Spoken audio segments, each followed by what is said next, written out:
I got a funny feeling. Hello दोस्तों, और फिर आपका स्वागत है आपके अपने YouTube चैनल फिल्मी रिएक्शन में। तो कैसे हैं आप सब? उम्मीद आप सब बहुत अच्छे होंगे। तो सबसे पहले तो आप सबका बहुत बहुत धन्यवाद, बहुत प्यार मिल रहा है आप लोगों की तरफ से। आप हमारे रिएक्शंस को, हमारी वीडियोज़ को बहुत पसंद कर रहे हैं, देख रहे हैं, पूरी देख रहे हैं, उसके लिए बहुत बहुत धन्यवाद। तो आज हम आ गए एक सुपर से सॉन्ग का रिएक्शन। सुपर होगा नहीं होगा ये गाना सुनने के बाद बताएंगे, लेकिन नए गाने का रिएक्शन लेके खेसारी लाल यादव जी का नया गाना है। नाम है गाने का बड़ा अटपटा सा तेल। ठीक है, तो चलिए गाने सुनते हैं। उम्मीद करते हैं गाना अच्छा होगा, क्योंकि इनके गाने मोस्टली अच्छे होते हैं बहुत ज़्यादा, तो हम बहुत एंजॉय करते हैं। तो चलिए गाने को सुनते हैं, इसके बाद इसके बारे में बात करेंगे। बिल्कुल। 1500 प्रीलोडेड गानों वाला इन्होंने कीपैड तो फोन कॉन्ट्रैक्ट कर रखा है धमाकेदार साउंड के साथ कारवां। कारवां मोबाइल। और Yamini Singh.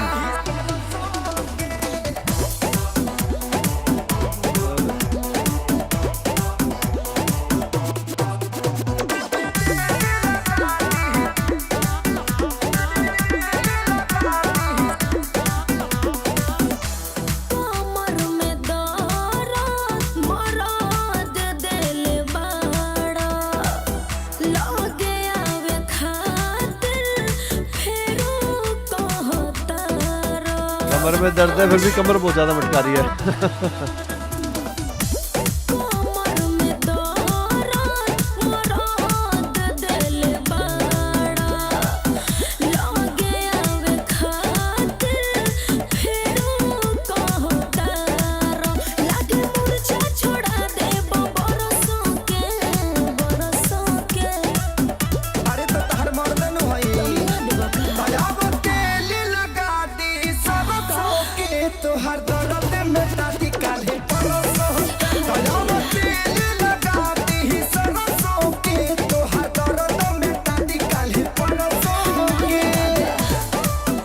Vulgar vulgar vulgar.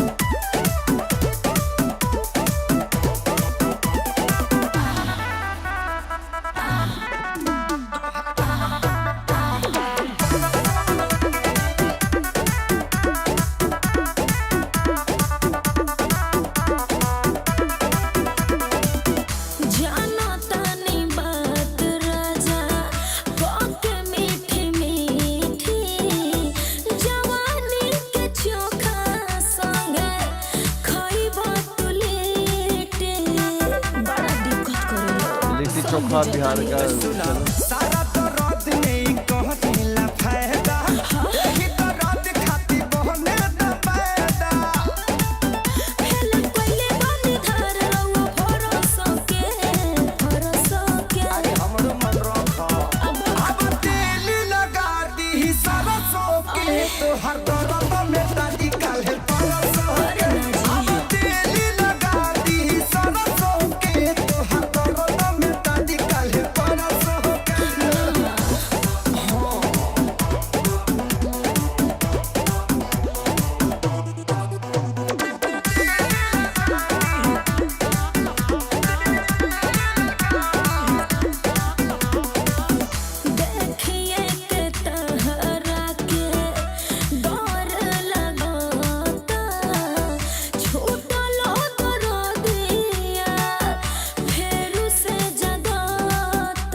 तो भैया गाने के लेडी सिंगर कौन है? नेहा राज।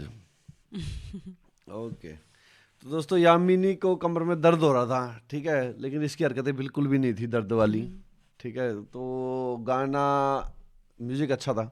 हाँ, म्यूजिक तो गाना टोटली वल्गर गाना था दोस्तों। और दिस इज अ फैमिली शो, और आप लोगों को इतने कमेंट आए इसलिए हमने इस गाने, क्योंकि तेल नाम सुन के ही मैं रिएक्शन से सोच रहा था कि इसका रिएक्शन नहीं करेंगे, हाँ, आधा एक घंटा तो ये सोच रहे थे करें ना करें ना करें, करें, करें लेकिन ना आप लोगों के सुबह से कमेंट आ रहे थे तो फर्स्ट टाइम है तो आप लोगों के लिए रिएक्शन करना बनता था।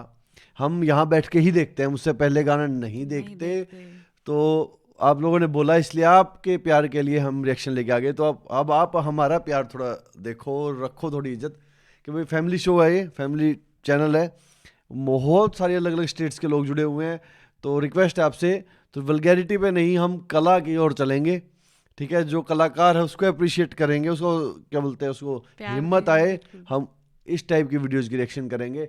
सो प्लीज़ अच्छे अच्छे गाने सजेस्ट करें। खेसारी लाल के बहुत सारे गाने बहुत औसम है, इनकी आवाज़ इतनी अच्छी है। जैसे वो हमने गाना किया था कल, वो ममता वाला, ममता के अनमोल खजाने। हाँ कसम से औसम गाना था, सुपर्ब। तो हम अच्छे अच्छे गानों के रिएक्शन करेंगे, अच्छी अच्छी मूवीज के रिएक्शन करेंगे। आप लोग जुड़े रहे हमारे साथ, वल्गैरिटी ना ढूंढे इस चैनल पे, रिक्वेस्ट है आपसे, और पूरा सपोर्ट करें हमारे चैनल को। ऐसे ही आगे बढ़ते रहेंगे, साथ में चलते रहेंगे, साथ में एंजॉय करते रहेंगे। इसी के साथ हम इस वीडियो को यहीं पे करते हैं खत्म, मिलते हैं नेक्स्ट वीडियो में, तब तक के लिए अपना ख्याल रखें। Tata bye by.